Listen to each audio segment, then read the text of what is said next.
ในครั้งอดีตการพระราชาพระองค์หนึ่งทรงมีพระโอรสถึง7พระองค์โดยพระโอรสองค์แรกนั้นพระราชาได้ทรงตั้งชื่อให้ว่าปทุมราชกุมารเมื่อเวลาผ่านพ้นไปเจ้าชายทั้ง7ต่างเติบโตขึ้นเป็นหนุ่มรูปงามมีกำลังแข็งแกร่งทั้ง7คนนี้มีฝีมือในการต่อสู้เป็นอย่างยิ่งจนในวันหนึ่งขณะที่พระโอรสทั้ง7กำลังอยู่ที่ลานประลองนั้นพระราชาได้ทอดพระเนตรเห็นทั้ง7พระองค์จากทางหน้าต่างพอเห็นว่าเจ้าชายทั้ง7แข็งแกร่งมากเพียงใดก็เกิดความกลัวขึ้นมาในใจของพระราชาทันทีพระราชากลัวว่าจะถูกชิงบัลลังก์โดยโอรสทั้ง7พระองค์จึงได้ทรงออกอุบายเรียกทั้ง7คนให้มาเข้าเฝ้าพ่อจะให้พวกเจ้าทดสอบความสามารถด้วยการออกเดินทางจากพระราชวังนี้แล้วไปเผชิญโชคชะตาของพวกเจ้าเองการออกไปอยู่ข้างนอกวังนั้นก็เหมือนเป็นการทดสอบว่าพวกเจ้ามีความเก่งกล้าสามารถจริงหรือไม่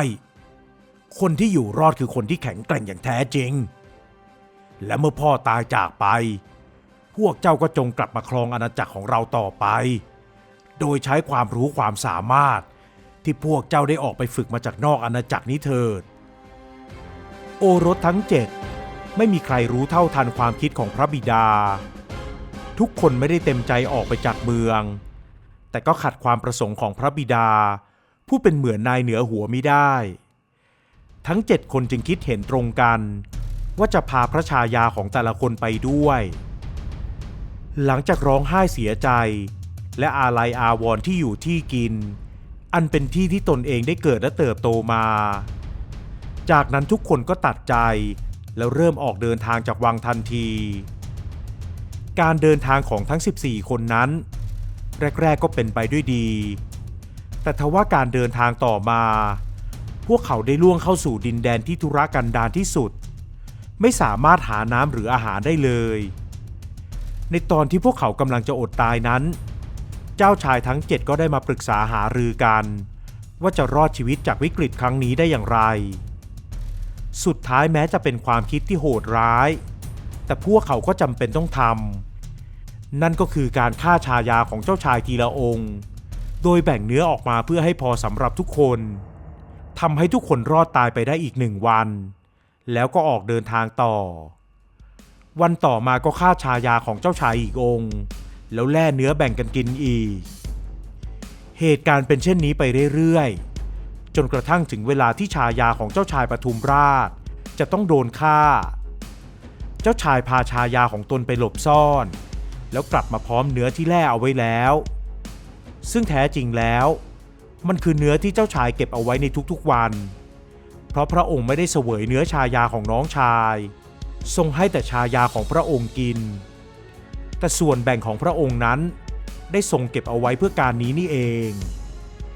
ดังนั้นแม้น้องชายของพระองค์จะได้กินเนื้อแล้วแต่ชายาของเจ้าชายปทุมราชก็ยังทรงรอดชีวิตอยู่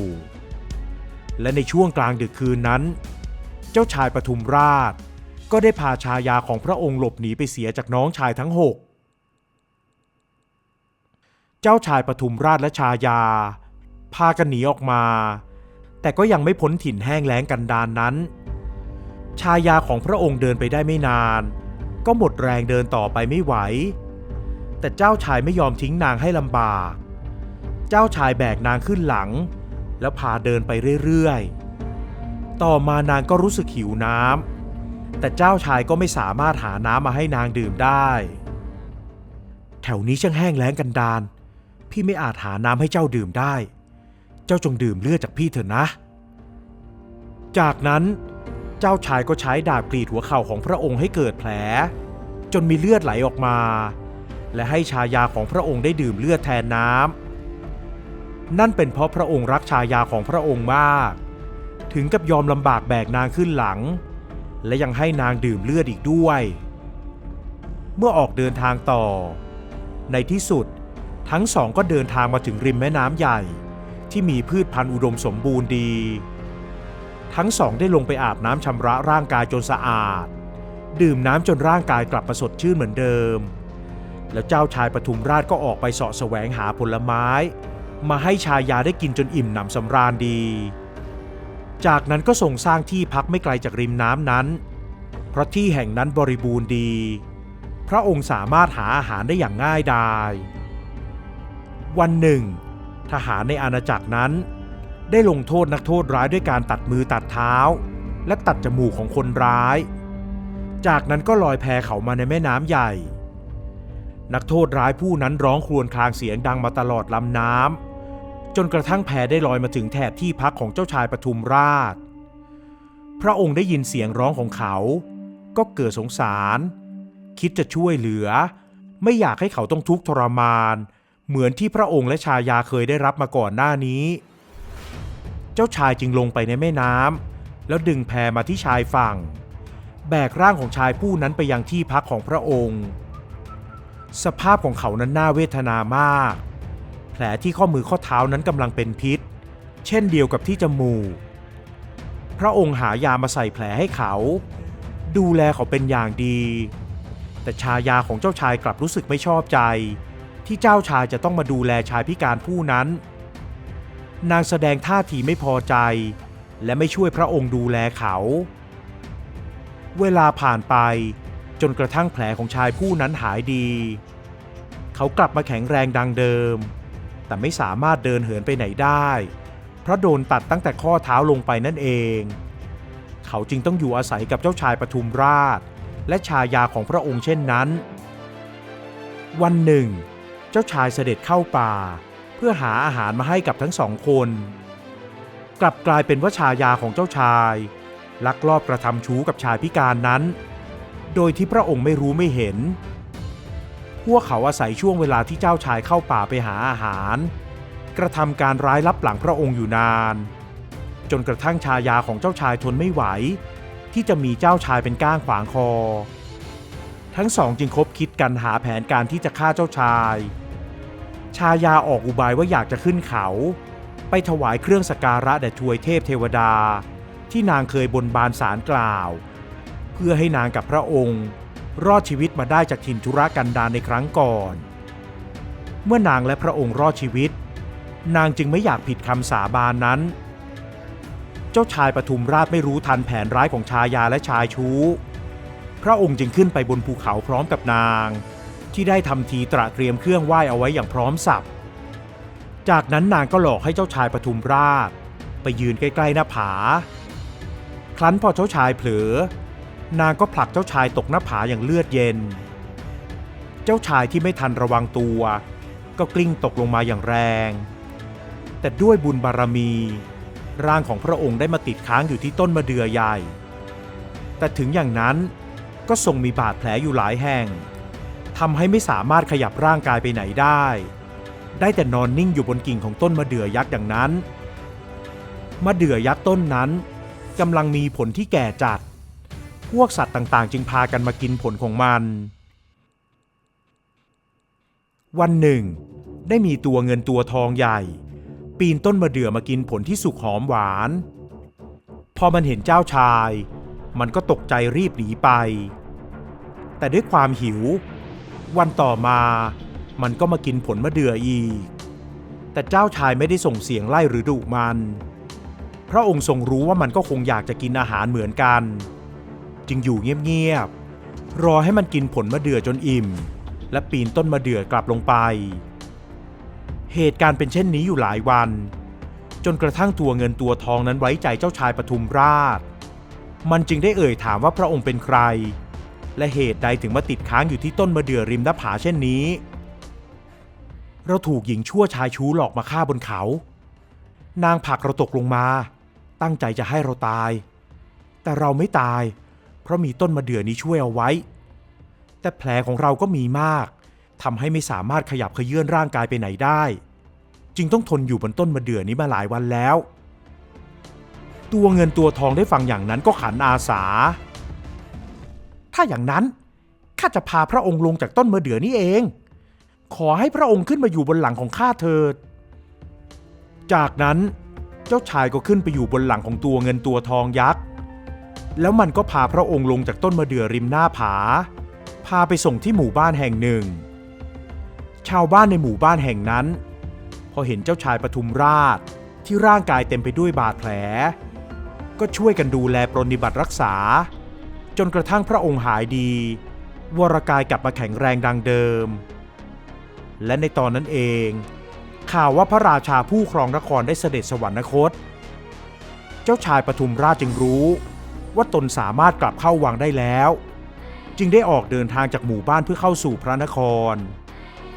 ในขณะนั้นพี่น้องของพระองค์อีก6 คนยังไม่มีใครกลับมาถึงดังนั้นพระองค์จึงได้สิทธิ์ครองบัลลังก์โดยชอบธรรมเมื่อเจ้าชายปทุมราชได้ครองบัลลังก์แล้วก็ทรงได้นามว่าปทุมราชราชาทรงปกครองบ้านเมืองอย่างดีสร้างโรงทานเอาไว้ตามมุมเมืองต่างๆเพื่อให้ประชาชนที่ยากจนได้มีอาหารกินกันอย่างอิ่มหนำสำราญไม่ต้องอดอยากอีกต่อไปทรงทำนุบำรุงบ้านเมืองให้เจริญรุ่งเรืองก้าวหน้าจนเป็นที่สรรเสริญของอาณาประชาราษฎร์ส่วนชายาของพระองค์นั้นก็ได้อยู่กินกับชายชู้พิการอย่างเปิดเผยและไม่ปิดบังใครอีกทั้งสองหาเลี้ยงชีพด้วยการขอทานทุกวันนางจะแบกสามีขึ้นหลังแล้วพาเขาไปนั่งขอทานตามตลาดหรือตามจุดที่มีผู้คนผ่านไปผ่านมาเยอะๆวันหนึ่งนางพาชายพิการเข้ามาขอทานในเมืองพอผู้คนพบเห็นก็พากันสงสัยและสอบถามว่าเหตุใดหญิงสาวหน้าตาดีผู้นี้ถึงได้แบกชายพิการไปไหนมาไหนตลอดเวลานางก็ตอบว่าชายพิการผู้นี้คือสามีที่พ่อแม่นางเลือกให้เขาเป็นญาติห่างๆของนางจะทิ้งเขาก็ไม่ได้เพราะทั้งรักและสงสารเมื่อชาวบ้านได้ฟังดังนั้นก็พากันสรรเสริญว่านางนี้ช่างเป็นหญิงที่ประเสริฐนักแม้สามีจะพิการซ้ำยังเป็นสามีที่พ่อแม่หาให้นางก็ยังไม่ทิ้งเขายังยอมทนลำบากแบกเขาไปไหนมาไหนด้วยตลอดเรื่องราวที่น่าชื่นชมของนางนั้นทำให้ชาวบ้านมอบของให้นางมากมายด้วยเพราะความสงสารและก็มีชาวบ้านคนหนึ่งเสนอความคิดขึ้นมาทำไมถึงมานั่งขอเงินอยู่ตรงนี้เล่าเจ้าจงแบกสามีของเจ้าไปอยู่ที่โรงทานเถิดที่นั่นพระราชาทรงมีรับสั่งให้บริจาคอาหารแก่คนยากไร้ทั้งวันหากเจ้าไปอยู่ที่นั่นก็จะไม่ต้องลำบากมาคอยขอเงินขอข้าวจากใครอีกแล้วนี่ข้าเองก็ทำตะกร้ามาให้เจ้าจงให้สามีนั่งในตะกร้านี้แล้วแบกเขาขึ้นหลังพาเขาไปยังโรงทานเถิดชาวบ้านคนหนึ่งนำตะกร้าสารขนาดใหญ่สำหรับแบกใส่หลังมาให้นางหญิงสาวรับตะกร้าสารแข็งแรงนั้นมาแล้วให้สามีพิการของนางขึ้นตะกร้าจากนั้นก็แบกพาเขาไปยังโรงทานซึ่งปทุมราชราชาจะเสด็จมาบริจาคทานด้วยพระองค์เองในทุกๆวันในวันนั้นพระองค์ก็เสด็จมาบริจาคทานและได้ทอดพระเนตรเห็นหญิงคนหนึ่งกำลังแบกชายพิการไว้ที่ด้านหลังจึงทรงรับสั่งถามทหารว่านั่นคืออะไรอ๋อนางคือหญิงประเสริฐพระยะค่ะสามีของนางมือเท้าพิการแต่นางก็แบกเขาขึ้นหลังทุกวันเพื่อไปเที่ยวขอทานเลี้ยงชีพพระยะค่ะผู้คนที่อยู่บริเวณนั้นทั้งชาวบ้านและเหล่าทหารพอได้ยินเรื่องราวก็สรรเสริญนางกันยกใหญ่แต่ปทุมราชราชาจำนางและสามีโจรร้ายของนางได้ทันทีจึงทรงรับสั่งให้ทั้งสองเข้ามาใกล้ๆแล้วตรัสถามชายพิการผู้นั้นเป็นอะไรกับเจ้าหรือปทุมราชราชาตรัสถามชายาที่จำสวามีของตนเองไม่ได้ก็เอ่ยตอบออกไปสามีของหม่อมฉันเองเพคะเขาเป็นญาติห่างๆที่พ่อแม่ของฉันยกฉันให้แต่งงานกับเขาแต่เขาพิการมือเท้าด้วนหม่อมฉันจึงต้องแบกเขาไปทุกที่เพคะยิ่งได้ยินนางเล่าออกมาด้วยตัวเองผู้คนก็ยิ่งฮือฮาส่งเสียงสรรเสริญนางแต่ปทุมราชราชาทรงกริ้วเป็นอย่างมากจึงตรัสถามนางออกไปด้วยเสียงอันดังชายผู้นั้นเป็นพระโอรสของพระราชาหรือชายผู้นั้นชื่อปทุมราชกุมารหรือชายผู้นั้นหรือที่เจ้าเคยเอ่ยปากว่าเขาคือคู่มั่นตั้งแต่เด็กของเจ้าและอยากอยู่ร่วมชีวิตกับเขาไปจนตายเมื่อพระองค์ตรัสถามไปแบบนี้หญิงสาวก็ตกใจ เพ่งมองพระราชาตรงหน้าอย่างชัดๆแล้วนางก็จำได้ว่าพระองค์คือสวามีของนางเองข้าต่างหากคือสามีของเจ้าข้าคือปทุมราชราชาผู้ที่ยอมสละเลือดของตนเองให้นางได้ดื่มเพื่อให้รอดตายผู้ที่ยอมให้น้องชายตัวเองฆ่าเหล่าภรรยาของเขาแล้วเอาเนื้อมาให้เจ้ากินเพื่อให้เจ้ารอดชีวิตข้าคือคนที่แบกเจ้าขึ้นหลังยามที่เจ้าหมดแรงข้าคือคนที่เอาตัวชายโฉดคนนี้ขึ้นมาจากน้ำและรักษาเขาจนหายแต่เจ้าผู้เป็นชายาของข้ากลับทรยศข้าไปคบชู้กับชายชั่วผู้นี้แล้ววางแผนฆ่าข้าโดยไม่คำนึงถึงเรื่องถูกผิดหญิงโฉดชายชั่วอย่างพวกเจ้าทั้งสองไม่สมควรมีชีวิตอยู่อีกต่อไปสิ้นเสียงของพระราชาฝูงชนที่อยู่ตรงนั้นต่างตกใจส่งเสียงดังอื้ออึงไม่คิดว่านางขอทานที่ทุกคนชื่นชมว่านางรักสามีนักหนาจะเป็นอดีตชายาของปทุมราชราชาพระองค์นี้ซ้ำร้ายนางไม่ได้ทำเรื่องที่น่าชื่นชมอย่างที่ทุกคนเคยเห็นกันก่อนหน้านี้แต่นางกลับทำเรื่องเลวร้ายอย่างหาที่สุดมิได้ต่างหากทหารจงเอาไอ้อีสองตัวนี้ไปลงโทษเสียเอาไม้ทุบไอ้ผู้ชายให้กระดูกของมันหักไปทั้งตัวส่วนนางผู้หญิงให้ตัดปากตัดหูตัดจมูกของมันเสียแล้วเอาผัวมันใส่ตะกร้าไว้อย่างนั้นผูกตะกร้าเอาไว้กับเมียมันให้แน่นอย่าให้หลุดออกจากกันได้มันรักกันมากก็ให้มันสองคนอยู่ด้วยกันไปจนตายเหล่าทหารรีบกรูเข้าไปจับตัวทั้งสองคนมาลงโทษตามคำสั่งของพระราชาทันทีหญิงสาวและชายพิการต่างร้องขอความช่วยเหลือเสียงสั่นด้วยความหวาดกลัวสุดชีวิตทั้งสองร้องขอความเห็นใจแต่ไม่มีใครเห็นใจพวกเขาอีกแล้วเพราะบัดนี้ทุกคนรู้แล้วว่าทั้งสองทำเรื่องเลวร้ายมากเพียงใดแม้กับผู้ที่มีพระคุณก็ยังทรยศหักหลังคิดฆ่าแกล้งกันได้ลงคอสุดท้ายเมื่อทั้งสองได้รับการลงโทษตามคำสั่งแล้วไม่นานทั้งคู่ก็ตายเพราะทนความเจ็บปวดจากการถูกทรมานไม่ได้สาสมกับที่ทั้งสองคนได้เคยทำผิดคิดร้ายกับผู้มีพระคุณส่วนปทุมราชราชาก็ทรงปกครองไพร่ฟ้าและอาณาจักรของพระองค์ต่อไปอย่างผาสุก